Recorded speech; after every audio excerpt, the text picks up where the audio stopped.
Oh, I forgot to check my mic. Hold on. Okay, it has the right microphone. How's it going, everybody? This is Aaron the Pedantic, and I am going to be talking about OSRIC today, and we're going to be looking at it. For those who don't know, what is OSRIC? OSRIC is the old school reference and index compilation. It is a whole bunch of AD&D first edition rules that have been put together by Matt Finch and Stuart Marshall. It is not anything new. So a lot of people are already familiar with what it is and all that kind of stuff. But here's the thing. I am taking the plunge into first edition and I'm finding this thing incredibly useful. Oh, we've already got people in the chat. How's it going? Iran, good to see you, man. Yeah. So let's just look at it. Let's see here. Now you can get OSRIC for free on the website just by downloading it. It's a free PDF and it looks pretty dang good. I will show you what that PDF looks like. And let me make sure my settings are good here. Nope, no, I don't want that. How about that? Okay, there we go. That's much better. All right. So as you can see, it's got some cool cover art. And I really just kind of want to talk about like what this thing has to offer that I really appreciate. Not everybody wants to run AD&D, especially first edition AD&D. Some people have a preference for AD&D first edition over second edition. And as a lot of people are probably going to point out in the comments, you can absolutely just get print on demand versions of the original AD&D from Wizards of the Coast by Drive Through RPG at not a very high cost. So why then would you use OSRIC is the question. Well, a lot of people will point out that OSRIC is a lot more digestible whenever it comes to just trying to figure out exactly what the rules are trying to say. OSRIC is pretty straightforward in a lot of ways. As you can probably see from the table of contents, there's all kinds of stuff in here. This thing is just packed full of greatness. And because it's old school content, you can just as easily translate it into your BX games if you want. I mean, you could just also decide to get the rules compendium, but hey, you do have this option.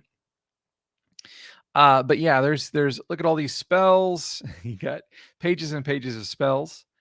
You've got a lot of monsters. Now they do have more. There's this thing I think it's called Monsters of Myth, and that's one of the next things that I plan on getting.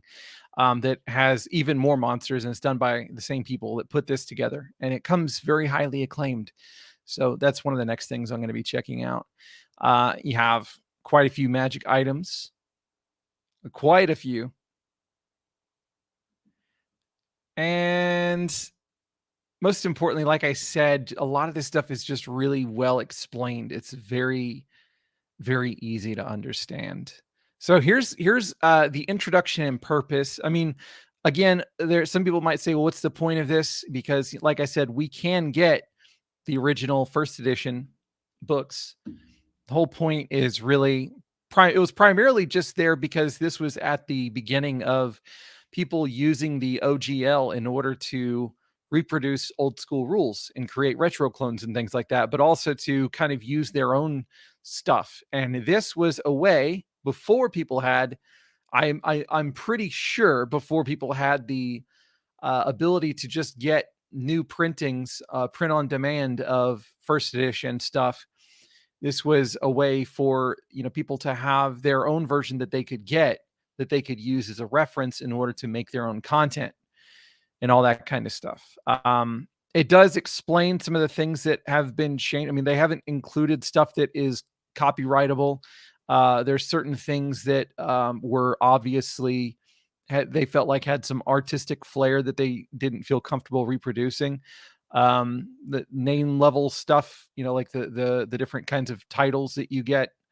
They didn't exactly reproduce entirely, but for the most part, it's first edition without the bard and the monk, and that I feel like is a pretty fair way of characterizing it.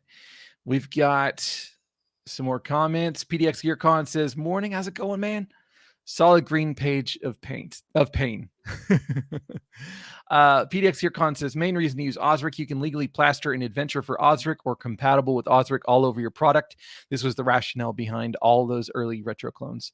That is true, and as Eron points out, the point is they didn't make AD&D available until well after OSRIC came out.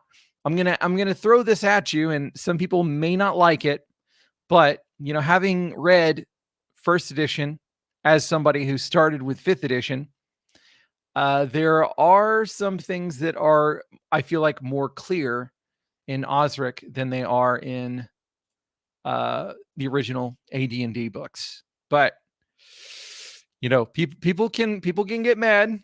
I completely understand, but it is a thing. Eron also points out, also no weapons versus armor table. I kind of wish that was in there. I kind of do. It makes me sad because now I have to go back and reference that one if I want to use that.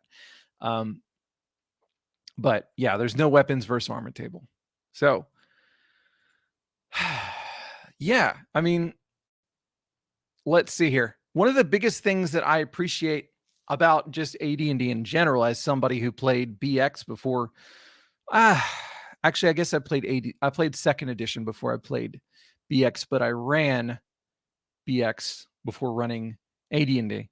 One of the things I appreciate is just how much AD&D addresses a lot of things that I felt like were left out, gaps in BX that I would have fixed eventually on my own. I would have found some kind of solutions for, but Gary had already done it in AD&D. And the big thing is that some people just don't like that kind of rules complexity. They don't like it being that is the system. And whenever that's the case, you can just kind of take stuff piecemeal. Just take the parts that you like. That's why I made that video about making your own BX Frankenstein. I mean, so some of the things that you have here. So let's look at the strength table. So you have minor tests. You have encumbrance adjustment in pounds. These are things that were not in BX. As far as minor tests go, I mean I think that's pretty basic. It was just opening a door, basically. Major tests as far as bending bars and lifting gates, though, I don't think that was in there. I'm pretty sure it wasn't. So you have that. I do like the fact that it's just called major tests, and it has example of bending bars and lifting portcullis. Just because that means that you could choose to broaden the usage a little bit. I've seen it used to, try and throw somebody off of you who's grappled, for instance, in one of the parts of the book. I kind of like that. Fiore says, "Hey, Aaron, popping in while I paint minis." Awesome. Paint them minis, boy.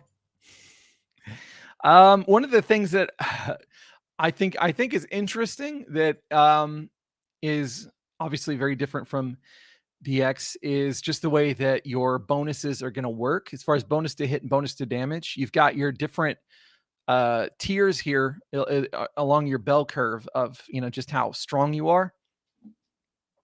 It's a lot more granular than it is in the old stuff. I mean, they did that with some degree with some charts, but not to this extent. I mean, you don't have like a flat, well, you get a -3 to hit, a -3 to damage, that kind of thing. It's just, no, it's only ever going to be a -1, but theoretically, and this is another thing, you can get if you roll an 18, you want to play a fighter.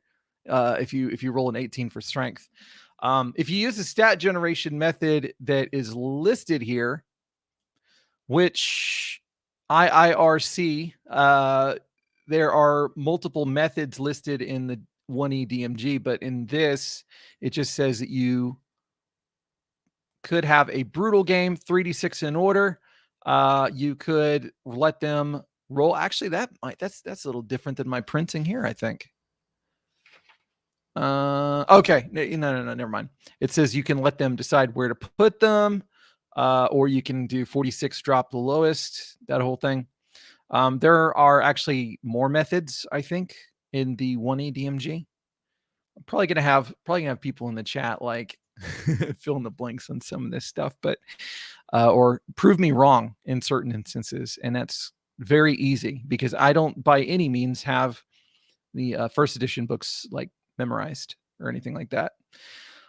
But yeah, I do actually, whenever I sit and think about it, I do actually really enjoy this kind of granularity with the stat generation and stuff like that, because you only have to write this down once, really.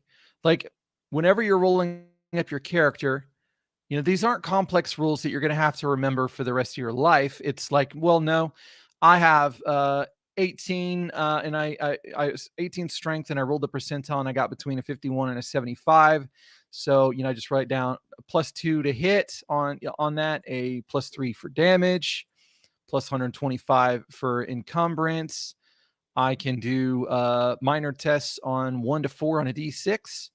And I've got a 25% chance to bend bar and lift gates just built in.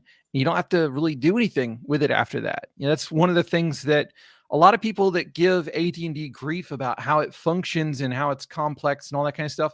I'm like, well, it's really just complex for the DM. It's not really that complex for the player that much. I mean, the DM is the one who has to understand the procedures and all that kind of stuff.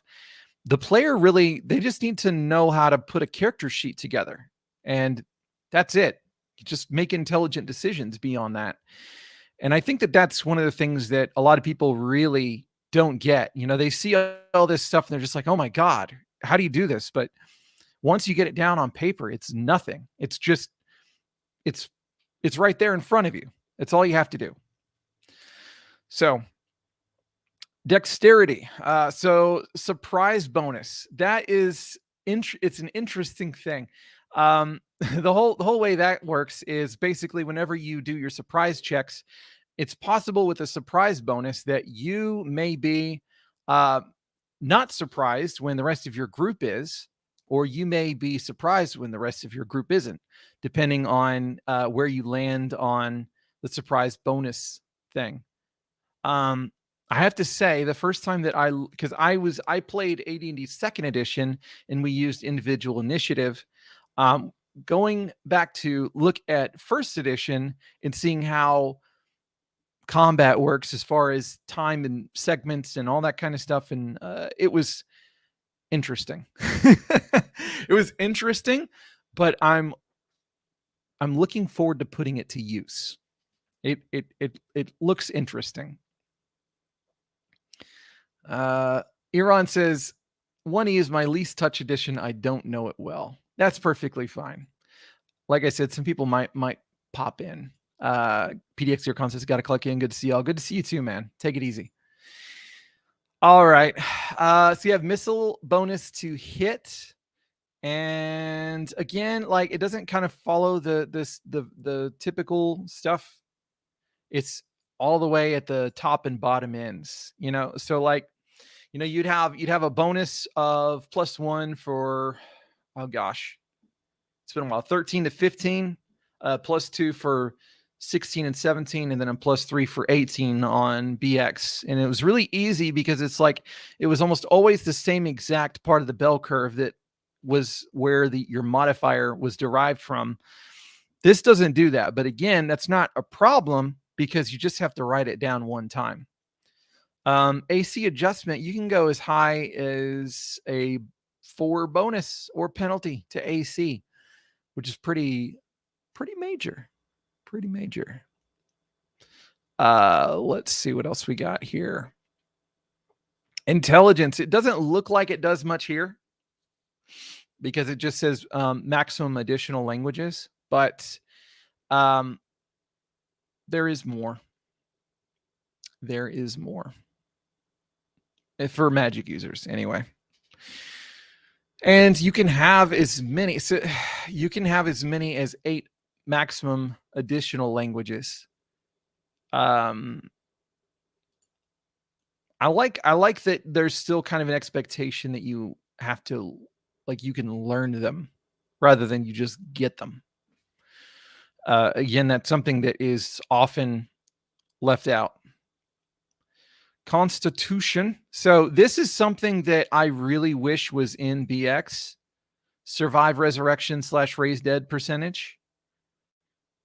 Because whenever you look at the raise dead spell in BX, it's just, well, they're going to be weak for about 2 weeks, but other than that, you know, like, you can revive anybody and it's gonna succeed. There's no way that it necessarily fails. There's no conditions. I think the only like references to that are just like maybe certain spells or effects that may just completely disintegrate your body, but even then it doesn't have like an overall suggestion for that. It's just, no, you can bring them back. It doesn't even say like how much of their body you need or whatever. But with this, it's like, well, I mean, they have a percentage and it's dependent on how much constitution they have.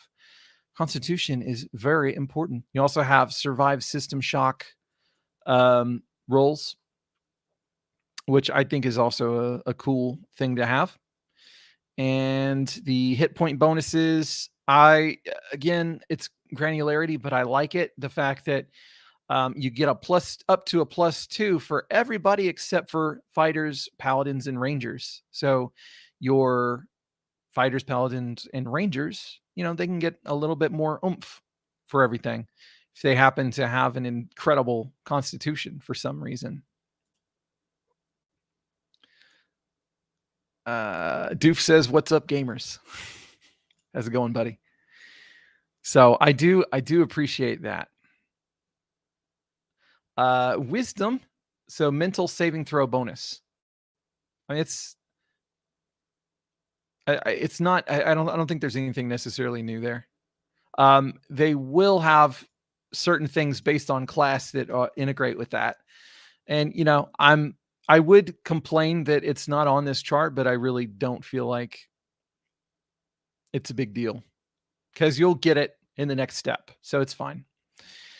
So yeah, you can get up to a +5 mental saving throw bonus. I think it's a nice touch. I mean, you could be just terrible at them. You could be really good.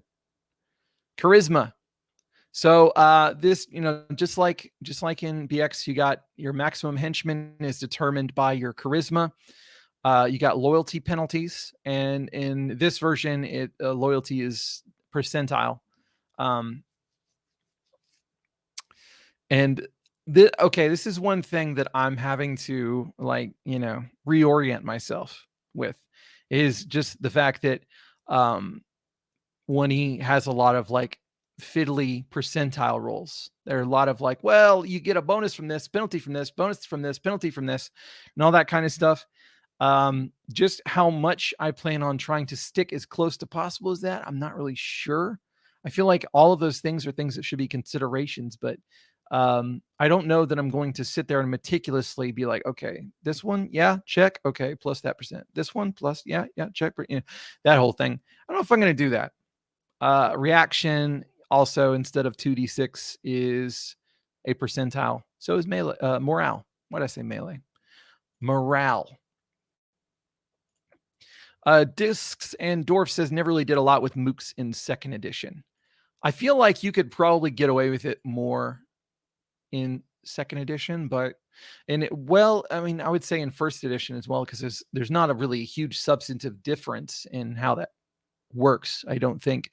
But I feel like it's a lot more necessary in BX, just because it's just like, oh, 0, dead, plus less HP. So there's that. All right. So races, you know, I want to take umbrage with the fact that it's dwarfs and not dwarves, but I don't know enough about science to disprove that. This is some of the stuff here is just really neat. I just think it's really neat. Like, all right, so +1 to hit against goblins, half-orcs, hobgoblins, and orcs. Just like, what does that say about dwarves? I mean, this is one of the reasons why whenever I think about running AD&D, I don't really want to like defy the suppositions of setting that are kind of built into the system, and this is one of them. Like, there's kind of that purposeful antagonism between dwarves and these kinds of humanoids. This like screw all of those things in particular. And then -4 penalty to any attacks made against the dwarf by giants, ogres, ogre mages, titans, and trolls. So I'm a small guy. They can't hit me as easily. I really do appreciate that. It's an interesting touch. This, like, I feel like just because people don't math these days, that the +1 bonus per 3.5 hit points of con to saves against magic and poison would be a nice to have, is just like a little chart, but at the same time, a line suffices here, and it's not that hard to calculate. It's not that hard. Con divided by 3.5. There you go. Round it down. We have calculators now. Calculators. Let's see. Discs and Dwarf says they often fight over the same type of environments. That is a good point.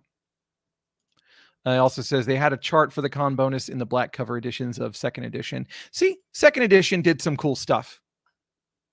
Lord Fulmine agrees. Wasn't there a chart in second edition? All right. Infravision. So it says it's defined under light and vision, page 119. Basically, it just says you can't see color, but you can see in the dark. And it's hard to discern things. So like, it's not really good for searching. And it says that even creatures that may have dark vision or infravision, I did call it dark vision.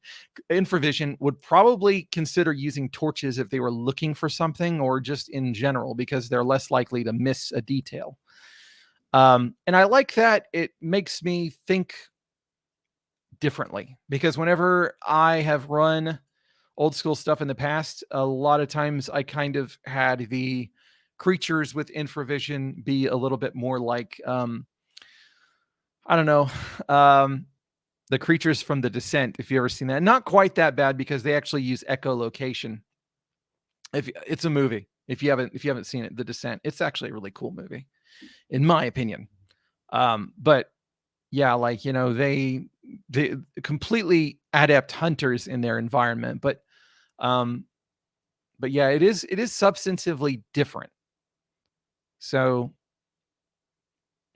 yeah, long story short, I'm thinking more about having my humanoids and things like that live in the darkness consider using torches and stuff more frequently, which may not be a terrible thing. A lot of people feel like they have to have, a dwarf or an elf or something of that nature in order to be able to compete with these creatures.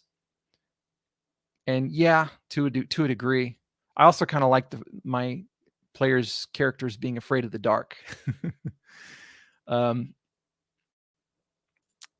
Discendor says dwarves were basically immune to most spells as long as you didn't roll too low in 2e. It was funny.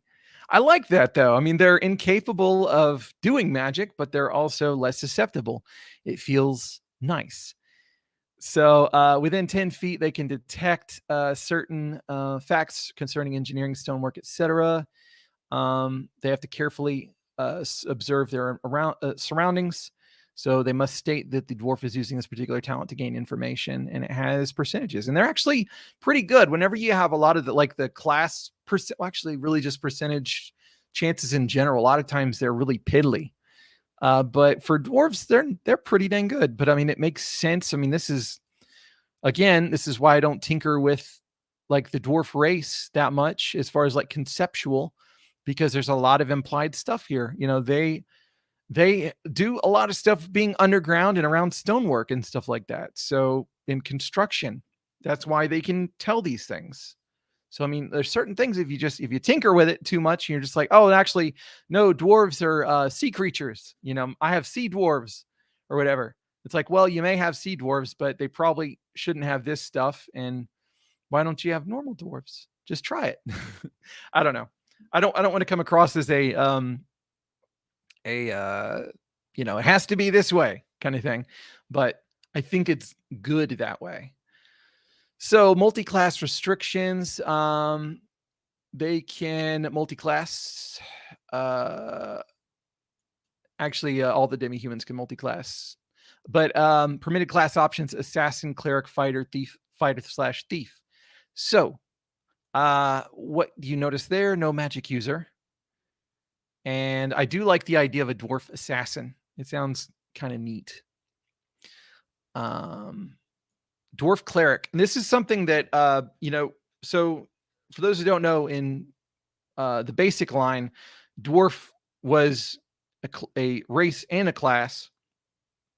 And I always felt like I enjoyed race as class because it allowed the race to feel more interesting. Like it was different, you know, from the other things in some way.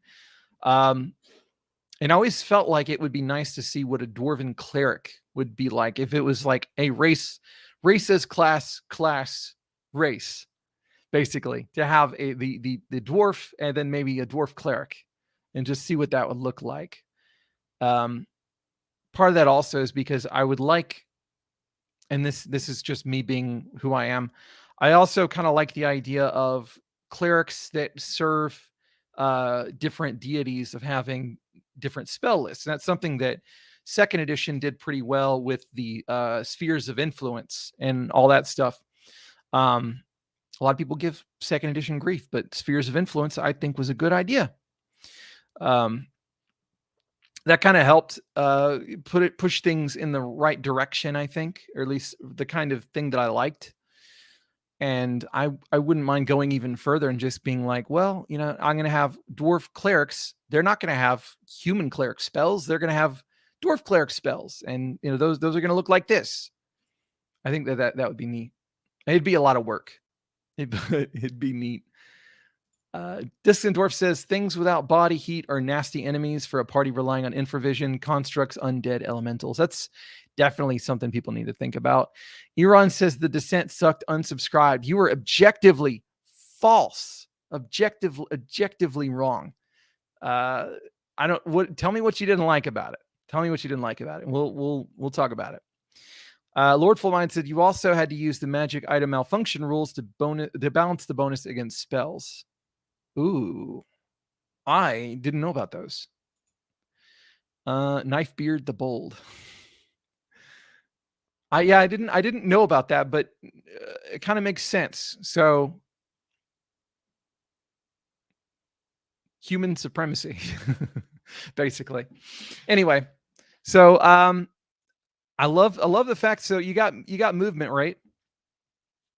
Which I want to say it's supposed to be 120. Yeah, it's 120 with full-sized people.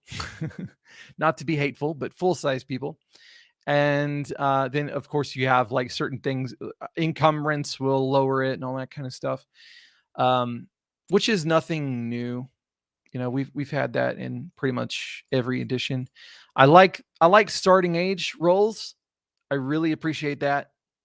The fact that the cleric is just automatically going to be a lot older than a fighter or thief, it's just cool. Just the idea. It's like, no, you know, whenever you encounter a dwarven cleric, they're probably going to be up there in years. So maybe they've lived out quite a bit of time, you know, doing their mining shindig and all this kind of stuff. And you know, now that they're getting in the latter areas of life, they want to be a spiritual leader, you know, among their people. I like that. I think it's neat. The youngest one, it looks like, is probably going to be the fighter. Thieves are older for some reason. I think it's interesting. Shut up, Windows Defender. Okay. Racial limitations. So you have to have certain ability score, be within certain ability score ranges in order to be a dwarf. This is something I also appreciate because it has kind of like, all right, these aren't very strict. Look at that. You just have to have an 8 strength and a 12 constitution. I say it's not very strict. It is strict if you're rolling in order, because I mean, even though most of the time you're probably going to have more than an 8 on most of your rolls ish, um, the idea that you're going to have a 12 or higher in constitution is, I'd say maybe like a 40% chance, maybe 45. Somebody can correct me, 50, something like that. It may be 50, but still. And you can't have more than a 16 charisma or more than a 17 dexterity. So, I mean, I just kind of like that. It's like, well, I mean, they're not going to be this incredibly charismatic character because they're a dwarf. They're not going to be this incredibly agile character because they're a dwarf. You do have level limitations, and most people will very gleefully point out that they ignored them. But I don't know that I'm going to ignore them just because I feel like it kind of reinforces the idea of multi-classing. And I got to say that first edition is one of the first D&D editions I've seen that I'm actually like, I think I would be interested in multi-classing. Some people look at it and they're like, they hate the way it's done, but I don't know. I think it looks interesting.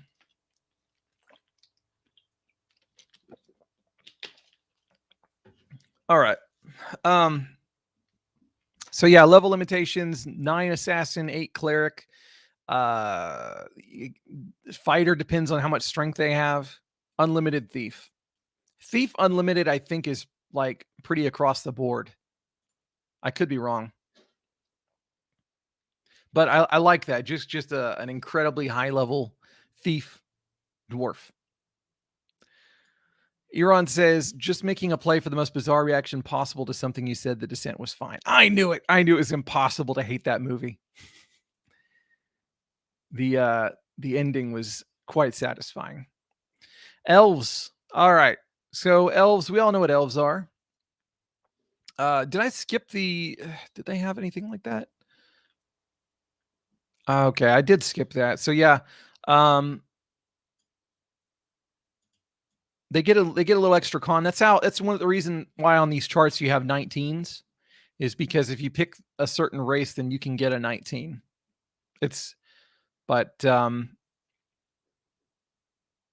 Yeah, so I did skip that before. So elves will get +1 dexterity, -1 constitution, 90% resistance to sleep and charm spells. I like this because it's not impossible. It's just very unlikely. Like all the stuff that says immune, I don't like immunity in general. Unless it's like just a creature that just can't be harmed by a certain element or something. That I kind of get, because you do have creatures that are born out of that element. So exposing them to more of it, just, but when it comes to like just being purely immune to something, especially when we're talking player characters, I'm like, ugh. So they good with bows. They good with long swords and short swords.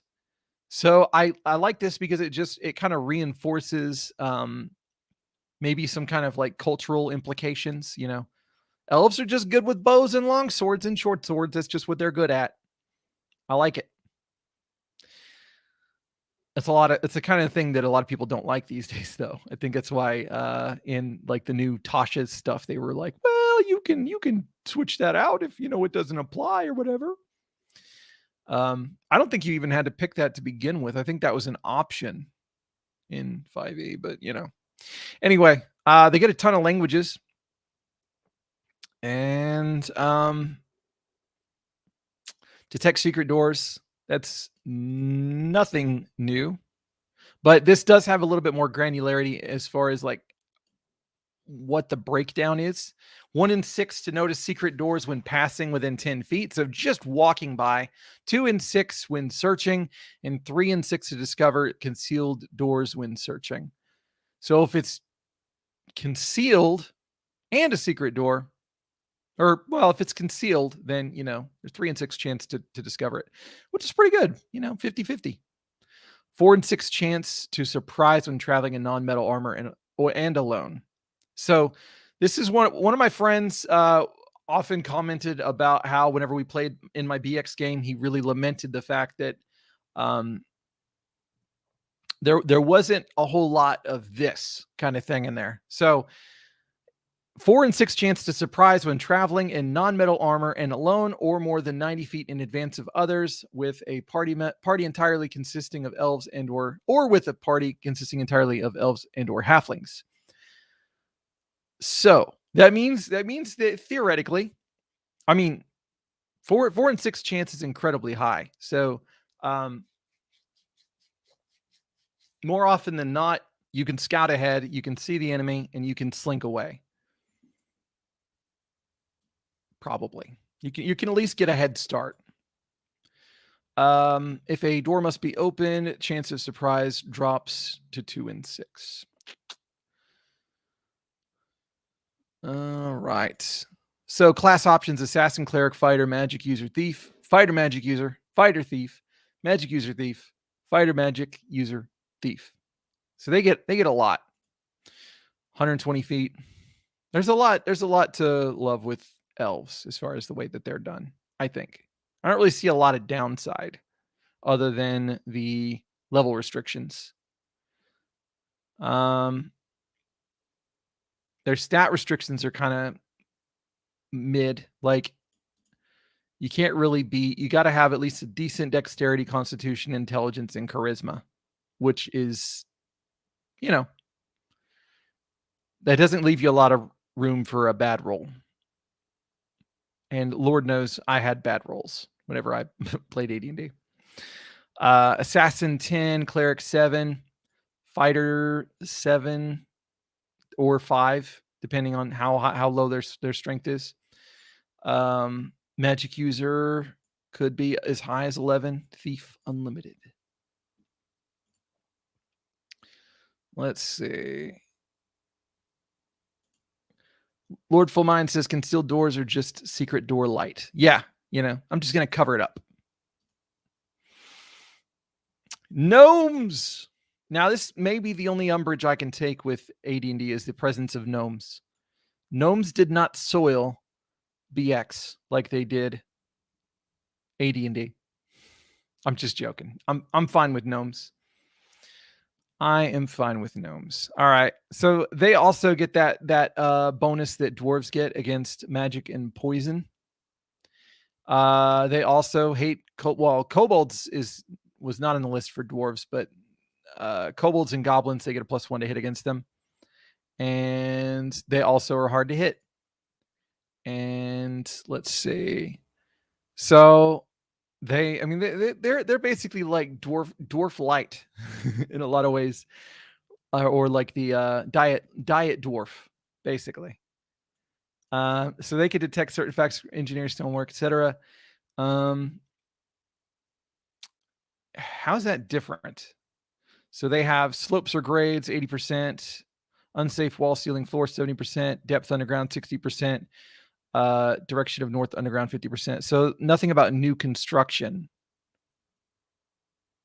I think that's a big difference. Traps, okay, they don't have that. So it is different. It is different. There's some similarities, but they're a little different. Okay, assassin, cleric, fighter, illusionist. So the gnomes can be illusionists. Thief, fighter / illusionist, fighter, thief, illusionist, thief. And they got short legs. So cleric is also going to be old. I never thought of a gnome cleric, and I have no idea why. For some reason, I think about dwarf clerics a lot, but I don't think about gnome clerics. I just think about gnome illusionists usually. I don't know what's wrong with me. Might be because I first experienced gnomes in DCC, and that was an illusionist class. race class. That might be why. Well, I mean, other than gnomes in 5e, I'd had that experience as well, and they get some illusion stuff. Okay. Now that is surprising. The gnomes can be just as strong as anybody else. That is surprising. Their limitations are really not that major. They need some modicum of strength. They could be really clumsy. They need to be kind of hardy, and they can't be too stupid. They're not as stupid as my cleric, and that's it. So again, they have level limitations though. Half-elves, I'm curious how the audience feels about half-elves. Eron says, gnomes are dwarves who can spellcast. Okay. Half-elves are abominations. Yeah, let's just pretend they don't exist. I'm kidding. 30% resistance to sleep and charm spells. So like 1 in 3 instead of like 9 in 10. Pretty profound difference. But still, 1 in 3 ain't bad. So it's the other lesser known song by Meatloaf. 1 out of 3 ain't bad. Secret doors, so they get that whole thing. Same thing. They get a pretty hearty serving of languages. And they get a whole crap ton of class options. Assassin, cleric, fighter, magic user, ranger, thief, cleric fighter, cleric ranger, cleric magic user, fighter magic user, fighter thief, magic user thief, cleric fighter magic user, fighter magic user thief. So much split. That's a lot of split. To me, the combination of cleric magic user is kind of wrong. I don't like it. The cleric fighter magic user, it's not like dual classing where they leave it behind. I don't know. I think it's because I like the idea of magic use being somewhat profane in some ways, or at odds with divine magic in some way. I kind of like that flavor. And you can't really do that if they're perfectly jiving with it, unless you were to say, well, maybe they worship the Elven gods and the Elven gods don't give a crap. You could do something like that. Their racial limitations are really not that big either. I mean, you'd have to roll really pretty terrible in order to not be able to play a half-elf.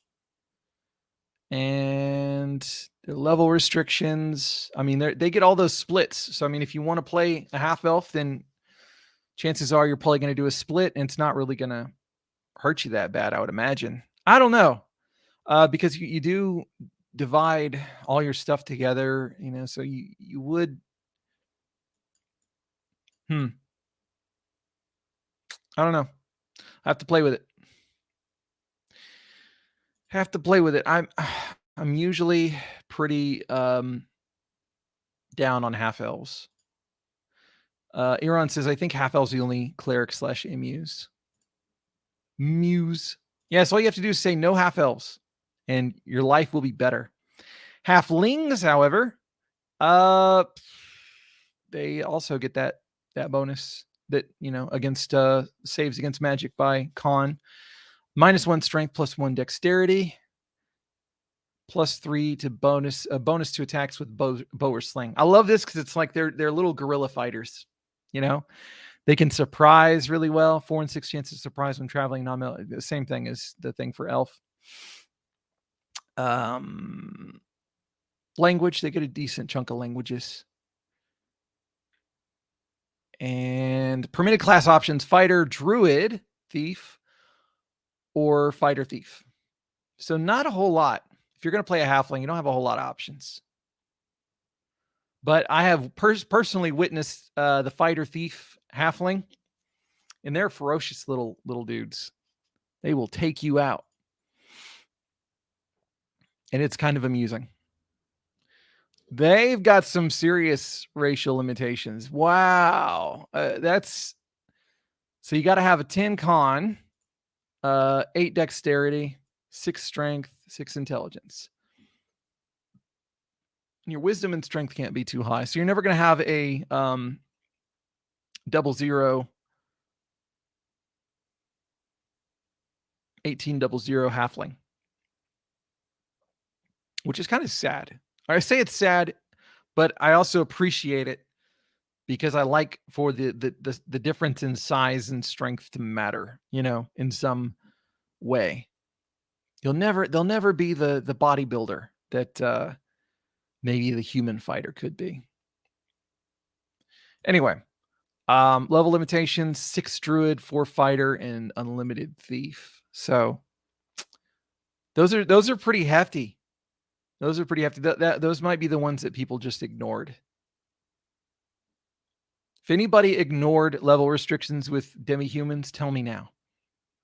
Just go ahead and tell me. Half-orcs, +1 strength, -2 strength and con, and -2 charisma.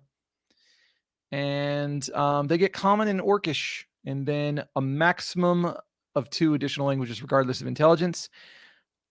But not only that, well, I was about to say they can't be that smart, but they actually can. They just don't have to be. So they're not going to learn a whole bunch of languages. So that makes you wonder, is it because they lack the intellectual capacity? Not necessarily, because if you look at the intelligence table, they probably should be able to learn more languages. I want to say it's probably just because people don't want to deal with half-orcs. Maybe. But then again, you could assume that surely somebody would be willing to. I don't know. It's a curious choice, but I'm okay with it. I like half-orc assassin as an idea, and obviously so does Gary and company, because you can be a level 15 half-orc assassin, which is pretty high. Let's see. They got to have a lot of constitution, but I mean, they got to be tough. I feel like that makes sense. They got to be kind of not strong, but they can't be weakling. So, but yeah, so they got their options: assassin, cleric. I think cleric is very interesting. Am I looking at the right one? Yeah, I am. Okay. Assassin, cleric, fighter, thief, cleric, fighter, cleric, thief, cleric, assassin, fighter, thief, fighter, assassin.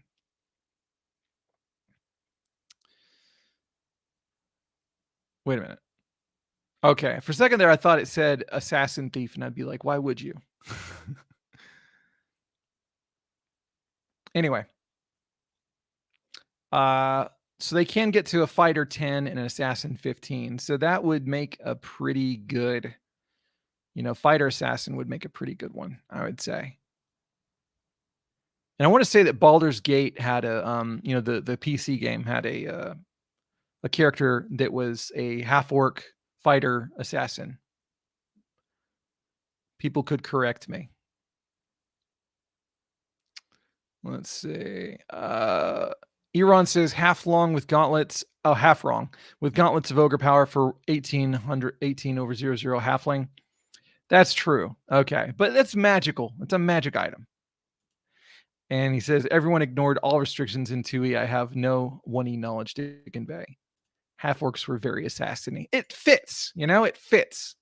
And I like that. That's one of the things that, whenever I came into the hobby, and, there was this knowledge I had that, because I was starting with 5th edition, I was like, I could have a half-orc that is anything. I could have them be a sorcerer or a wizard or, whatever. And they could be super smart and they could be super charismatic. And that's how they can be.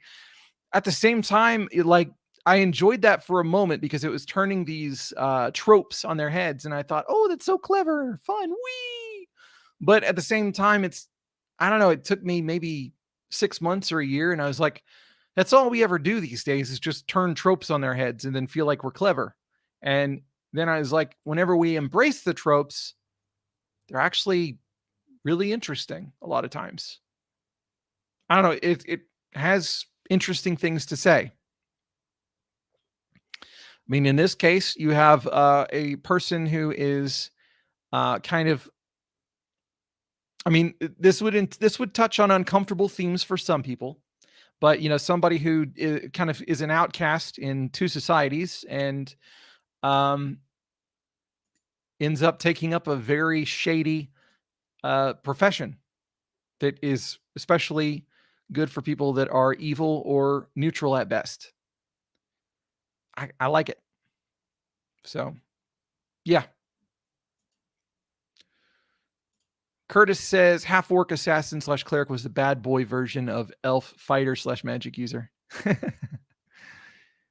See, I would like to see like a cleric of Grumsh. What that would, what kind of spells would they have? Because that would be like a neutral or at neutral at best, evil at worst. You could just take reversed forms of a lot of otherwise positive spells, and that would be interesting.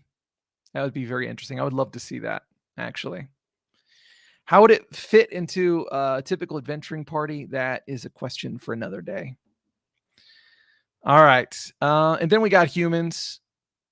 So you don't have unlimited everything, which I think is interesting. Assassin 15, Druid 14. I don't know that anybody goes any higher than those.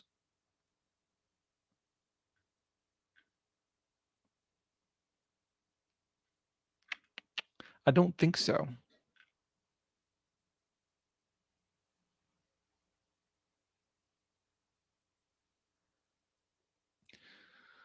No. I guess those are just the normal caps.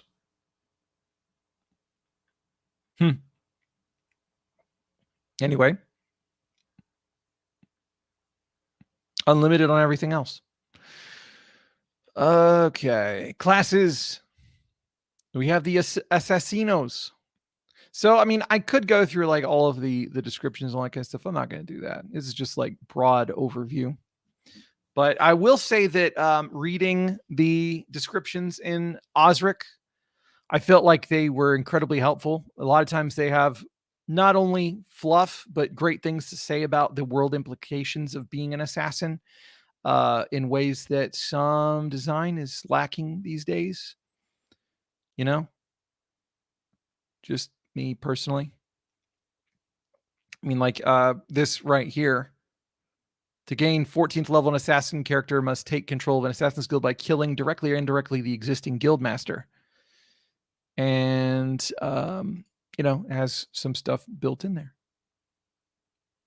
And as far as like this has world implications, assassin's guilds are controlled by a guild master of 14th level. So that is very explicit.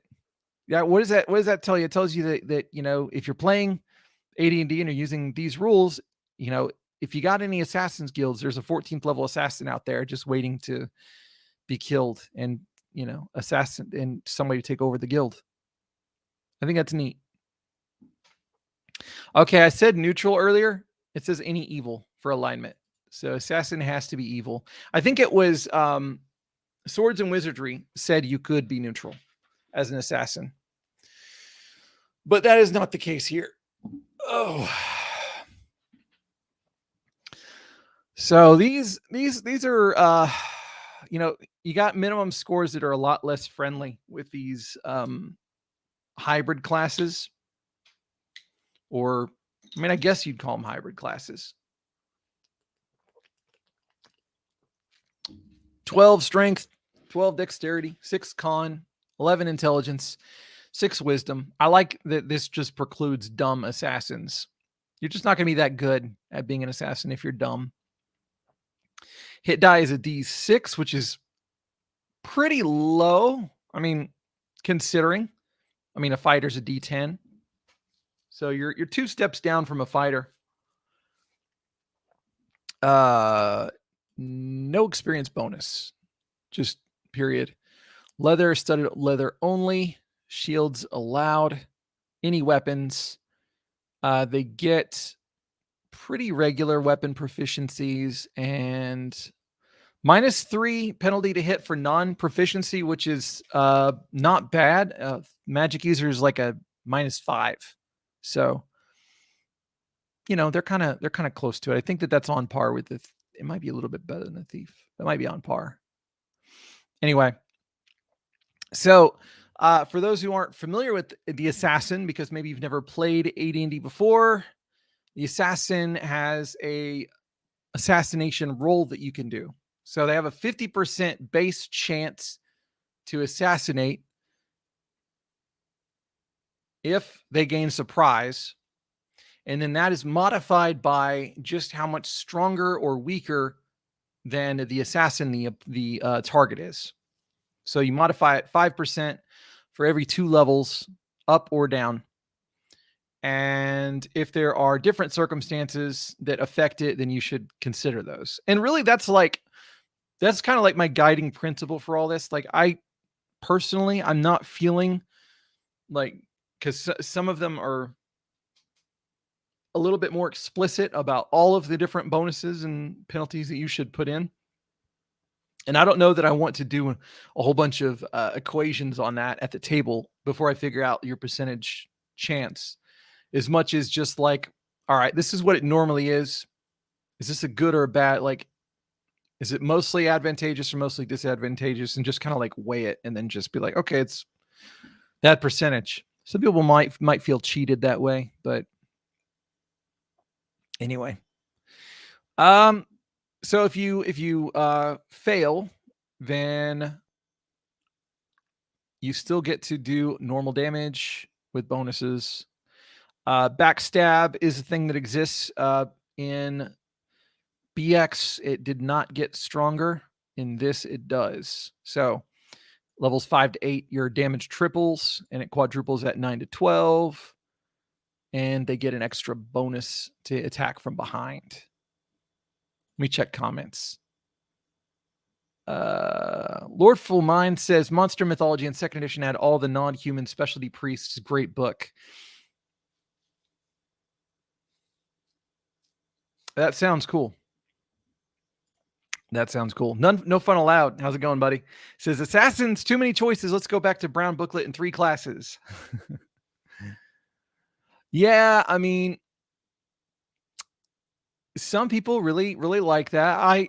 I don't have an issue with it, but at the same time, I can't begrudge people for wanting these kinds of options. But really, the hardest thing to deal with is evil. It's going to be an evil character.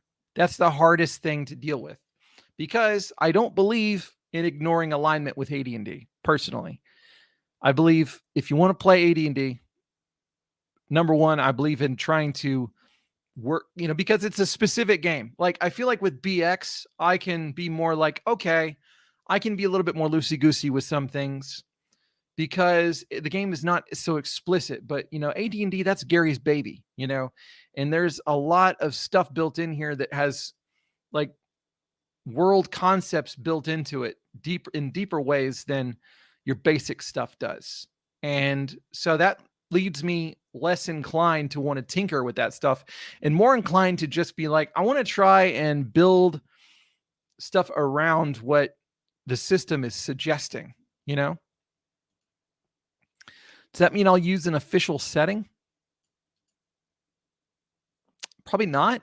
I don't know. I might look at the Greyhawk stuff, see what I can drum up. Anyway, disguised. Already mentioned backstab. So disguise. So I mean, they're basically they'll have a disguise skill. Is it out here? Huh. Okay, so they can make themselves slightly shorter or considerably taller, fatter, or thinner, the opposite gender. They can disguise themselves as a member of an opposite race. 2% base chances either which is not much. Any person observing the disguised assassin. So I mean, if you're having to roll it a whole bunch, then it can get pretty crazy. Could be as high as 8%, could be more bonuses and penalties and all that kind of stuff. So poison, more opportunities to gain knowledge about poisons and their effects. I kind of wish that was like, I don't know, that there was a little bit more there. I would like for them to be the poison experts. But I mean, I guess they kind of are. But then again, if you don't have any assassins and you still want to be able to use poisons, then maybe they shouldn't be poison experts. I don't know. Thief, the abilities 2 levels below the assassin's level. So they start with first level thief abilities, but they don't get second level thief abilities until 4th level, and then it levels up as normal after that. Languages, they can learn languages that would normally be impossible for a non-assassin to learn. I really like that. So they can learn an alignment tongue other than their own. So that would be a way for them to, but this is take into consideration, this is at 9th level. So you couldn't really just expect this to be the way that they fit into the party better. It's like, oh no, guys, I'm good. See, I'm good. You couldn't really expect that to happen, but you know, if you've been, I don't know, if you've managed to avoid playing with a paladin in the party for long enough, then maybe eventually you could work a paladin in at 9th level, because maybe then they could learn. Again, it would be hard to just adventure with somebody who's evil, though. Hard, but not impossible. Druids can't and thieves can't as additional languages. Can only learn a maximum of 4 such special languages, 1 for each point of intelligence above 14. So if you got a super smarty, you can get some cool stuff. And they get read scrolls at 12. They really, I'm surprised their XP growth is not as bad as I thought it would be. 1600 is not that bad, I don't believe. Cleric, it's just a little bit more than a cleric. Druids 2000. Fighter 1900. Yeah, that's not bad at all. Not bad at all.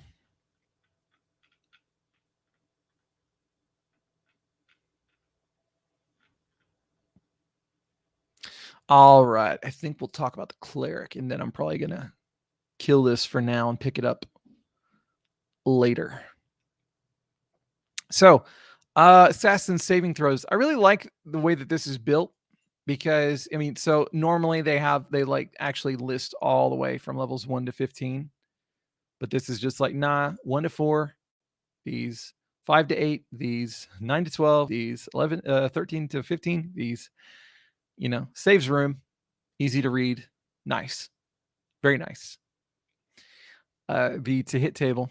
So you got your Thaco, and you know, it's not that great. It could be worse, but it's not that great. Fighters are better, but I mean that should go without saying. It's not terrible though. All right, clerics. Clerics, their restrictions are really minimal.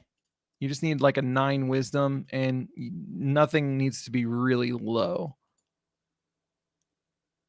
You can be very clumsy though. I like the idea of a clumsy ass cleric.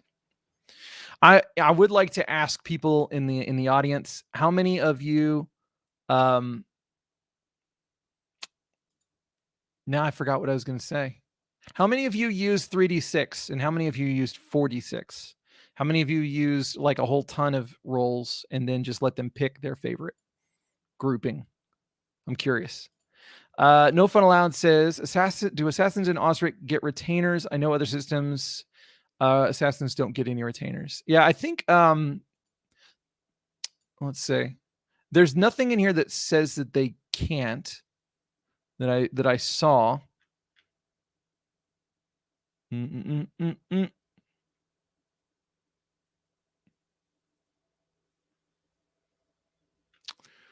But let's see.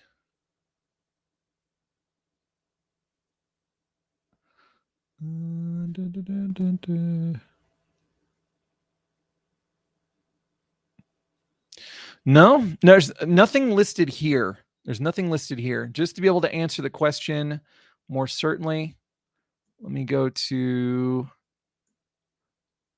think it's going to be under hirelings. Oh, wait, that's spells.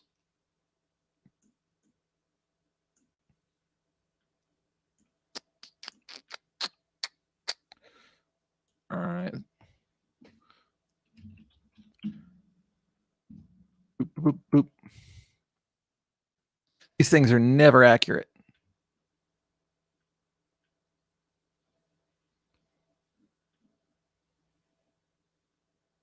This thing is really not accurate. Hold on. Could I have been off that much? Maybe it was 126. No, because that's still in the spells.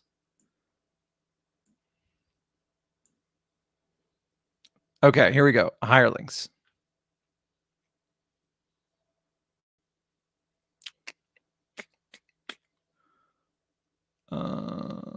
Expert hirelings. It's not what we're after. Almost there. This is some of the meaty stuff that I'm really looking forward to getting to. Okay, henchmen. Okay. Recruiting. So no. Nothing here. It doesn't mean it didn't originally exist. It could be one of those weird discrepancies, but there does not seem to be anything here saying that they can't.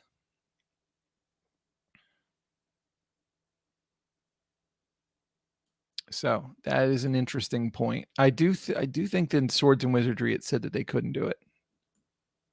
So I don't know if that was something that was in the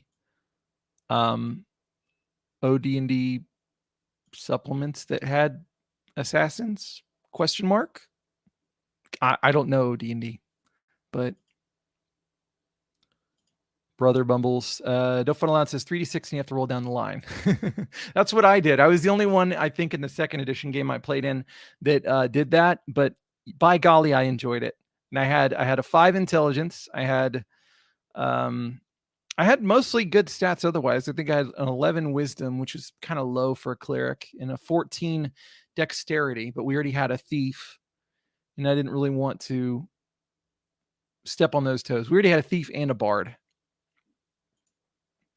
Discs and Dwarf says we did 3d4 for artificially low stats and got a point every few levels. Interesting.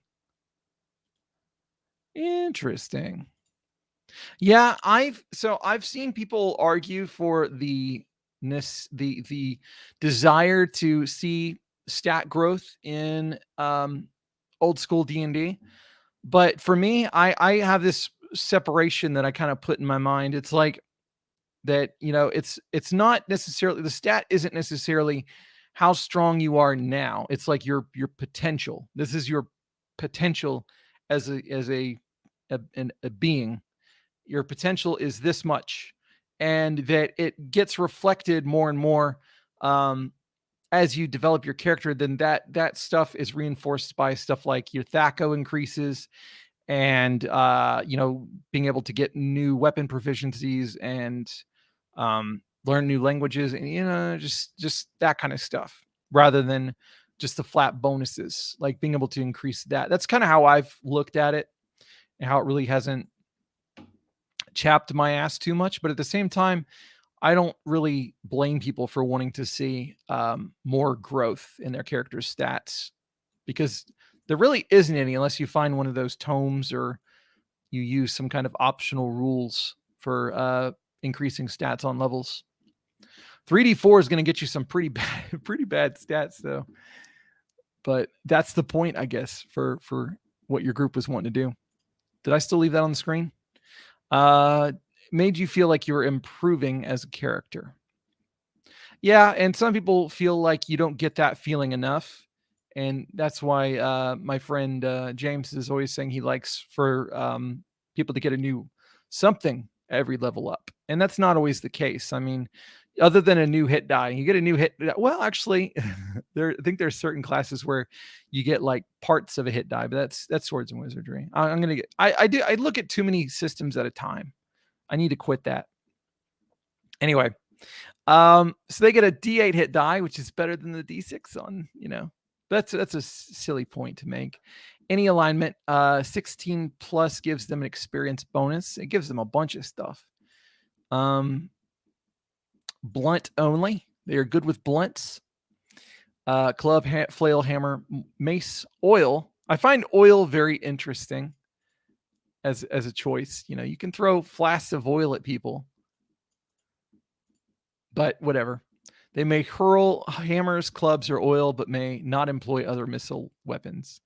I like thrown hammers. Weapon proficiency is 2+1 every 3 levels. So the same tempo as the assassin, but they start with 1 less. And also the same penalty for non-weapon proficiency. So let's see here. This is where I was talking before about how the wisdom thing didn't look like it did much, but you get bonus spells depending on how high it is. So like you want to have a cleric with decent, a decent wisdom. And you also don't want to have a percentage chance of spell failure. Whenever I played my cleric, the rules we were using, we had it figured at 10% chance of failure for some reason, but I think it was only supposed to be 5. But yeah, whenever that thing procs and your spell doesn't work, it's sad. So, but it's not hard to beat. You just need to have a 13 or higher and you're fine. Or even a 12. I mean, what are the odds that actually we know exactly the odds that a 12 wisdom cleric is going to fail? Let's see. Turning undead. Found later in the book rather than repeating them. Okay, fine. Screw you. And you can see spells go up to 7th level. Oh, they start with a spell at level 1. Ding, ding, ding. That is different. How do I feel about that? I don't care either way. I think it's kind of neat in some ways in the basic line that you don't actually start with a spell, you just start with turn undead. It's like, I don't know, it's an interesting trial period, but it also kind of means that you don't want to be that cleric that's going into a place at first level that, well, actually, no, you don't want to come against undead anyway. So never mind. I'll discontinue that thought process.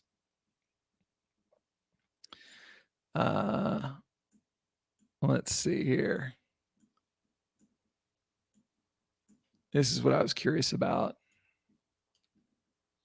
Their Thaco table is pretty dang good. All right. I need to start getting ready for work. Let me wrap up comments and